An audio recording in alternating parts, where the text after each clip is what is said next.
bien sûr, bien sûr. Moi, ce que je trouve d'ailleurs, elle va savoir où ça, on en a parlé, c'est qu'elle est quand même une personne qui trouve les mots justes, justement, qui nous émeut à chaque fois. C'était dit d'elle, tu sais, avec Marie-Frédéric Turcot. Oui. Hein, on a dit ça, et les rêves qu'elle aurait fait de trouver une personne qui trouve les mots justes. Voilà, les bons mots, justement. Moi, c'est ça que je dis. Parfois il a des demi-tons qui feraient blêmir un violon. Parfois des graves presque voilés qu'un violoncelle lui envierait. Parfois, je lui colle un bémol, de ci, de là, même dans le dos. Parfois il me rend un peu folle, même qu'il m'arrive de jouer faux. Parfois quand je frappe une note, il me signale quand elle dénote. Parfois je voudrais le quitter, c'est quand je me prends à l'aimer. Parfois, je lui claque sa porte, c'est la colère qui m'emporte. Parfois, c'est un faiseur de rêves qui me tend d'invisibles pièges. Parfois, il a du sentiment, rien n'est jamais tout noir ou blanc. Parfois, je dièse un double dièse, il se réchauffe et il m'entraîne. Parfois, il est si généreux, il y en a pour un, il y en a pour deux. Parfois, je pense qu'il est trop bon, parce qu'il ne sait jamais dire non. Parfois il a trop de mémoire, parfois c'est pour moi l'aventure, le vibrato ou le murmure. Parfois, je veux le prendre en bandoulière, je le vois comme une flûte traversière.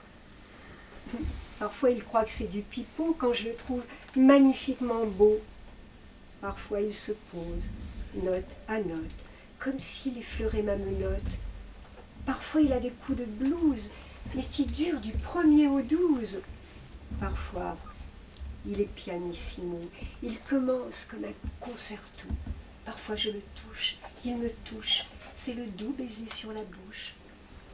Parfois les voisins frappent au mur, alors là c'est vraiment trop dur, juste au moment où je trouvais l'accord de quinte diminué. Parfois, c'est juste une confidence, un tout petit bout de romance. Parfois il est vraiment trop fort, il est dedans, il est dehors. Je l'ai coincé dans ma maison, entre la chambre et le salon. Mais il n'est pas toujours de bois, nous partageons de grands émois. Il donne le meilleur de lui-même, il est disponible et fidèle. Mais moi, je le suis beaucoup moins. L'ingratitude, c'est humain. Je vous confie que c'est bien lui, mon terrible et meilleur ami, pianissimo, fortissimo. Do, ré, mi, fa, sol, la, si, do, mon piano.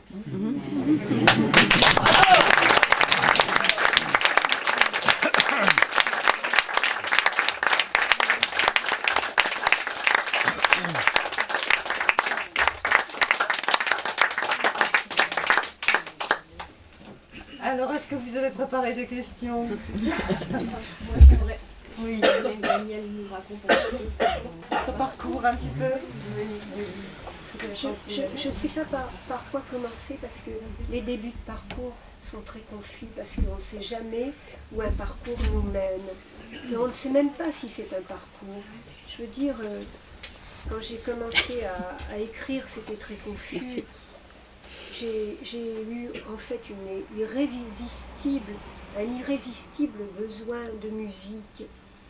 Et j'ai commencé à prendre la guitare et à faire, si vous voulez, des accords très basiques qui me permettaient de mettre des mélodies. Mais c'est là où j'ai eu une réflexion très juste un jour d'un monsieur qui m'a dit vous êtes beaucoup plus, entre guillemets, poète, puisque j'ai besoin de commencer par les mots pour y poser ma mélodie. Voilà, j'écris pour que ça devienne une chanson.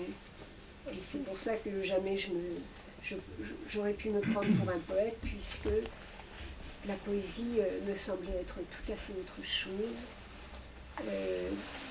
justement dans le domaine de l'oralité. Voilà ce que je voulais vous dire aussi. Voilà.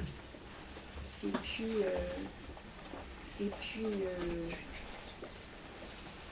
ce que l'on écrit, c'est impossible d'imaginer que ce soit de la poésie, puisque ça sort de nous de façon extrêmement naturelle, comme un besoin. Je crois que cet instinct d'écrire, pour moi, était un instinct de survie. J'ai eu des grandes douleurs dans ma jeunesse et il a fallu les exorciser. Et le meilleur moyen, le plus rapide, cette chose qu'on a toujours sous la main, c'est une feuille de papier, un crayon. Et ça nous permet de cicatriser, d'aller vers autre chose, de ne plus rester dans son stress, dans ses idées fixes, et tout ça, vous connaissez tout ça.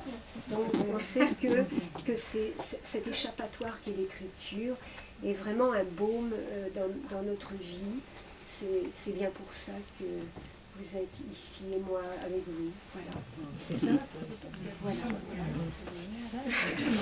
C'est quoi la poésie? Vous voulez savoir qui Après. avait tué Barbe Bleue? J'ai pas entendu la question. Vous voulez bien répéter la question? Ah oui, parce qu'elle a beaucoup d'humour, contrairement à tout ce qu'on a lu un peu, là, qui est un peu nostalgique. Il y a beaucoup d'humour dans cette histoire de Barbe Bleue racontée par papa. Ah oui, je l'ai dit tout à l'heure, j'ai trouvé Barbe Bleue. La Barbe Bleue.